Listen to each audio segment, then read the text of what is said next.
Welcome back to my grammar tips YouTube channel. আজকেও একটা সুন্দর টপিক নিয়ে এসেছি। দেখা যাচ্ছে all all can be used as singular all or plural. All যদি সাবজেক্ট হিসাবে হয় তাহলে অলটা সিঙ্গুলার হিসাবে হতে পারে, আবার প্লুরাল হিসাবেও হতে পারে। অল যখন সিঙ্গুলার হিসাবে হয়, যদি সাবজেক্ট হিসাবে বসে, অলটা তখন কালেকটিভ অর্থে হয়, সমষ্টি অর্থে হয়। হ্যাঁ, আর কালেকটিভ অর্থ হলে কিন্তু সেটা সিঙ্গুলার আইডিয়া বোঝায়। আর সিঙ্গুলার আইডিয়া বোঝালে কি হবে? ভার্বের সিঙ্গুলার ফর্মই বসবে, ইজ হবে, ওয়াজ হবে। হ্যাঁ, এক্সাম্পলটা দেখি। All is lost in the fire, সব কিছু আগুনে শেষ হয়ে গেছে পুড়ে। হ্যাঁ, ওয়াল ইজ ওয়েল, এটা যদি একটু ভাবা যায় তাহলে একটু অবাক লাগে যে অলের পরে ইজ হবে না অলের পরে আর হবে। All is well.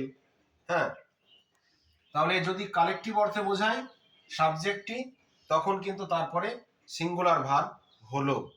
এবার চলে আসি প্লুরালে। যদি অল শব্দটা সাবজেক্ট হিসাবে বসেছে এবং এটা কিন্তু মানুষ বোঝাচ্ছে, মানে সেখানে কাউন্টেবল নাউন এই অর্থে যদি বসে, তাহলে কিন্তু ভার্বের প্লুরাল ফর্ম বসবে এরপরে। উদাহরণে দেখি, all are present in the meeting, সবাই কিন্তু মিটিং এ আছে। এখানে অল বলতে মেম্বার্স অফ দ্য মিটিং, অর্থাৎ মানুষ বোঝাচ্ছে, মানুষদের বোঝাচ্ছে, সেজন্য অলের পরে কিন্তু আর হলো। দ্বিতীয় এক্সাম্পলটা দেখি, অল আর ইনভাইটেড, সবাইকে আমন্ত্রিত করা হয়েছে। অল আর ইনভাইটেড, অল বলতে মানুষদেরকে, একের বেশি মানুষ। হ্যাঁ, সেই কারণে অলের পরে আর বসাচ্ছি। তাহলে আরেকবার রিক্যাপ করে নি।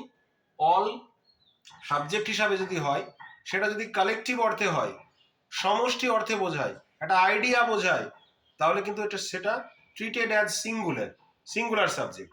তো যদি সিঙ্গুলার সাবজেক্ট হিসাবে হয়, তাহলে আমরা কিন্তু ভার্বের পরে, মানে সাবজেক্টের পরে ইজ বসাচ্ছি। যেমন all is lost, all is well.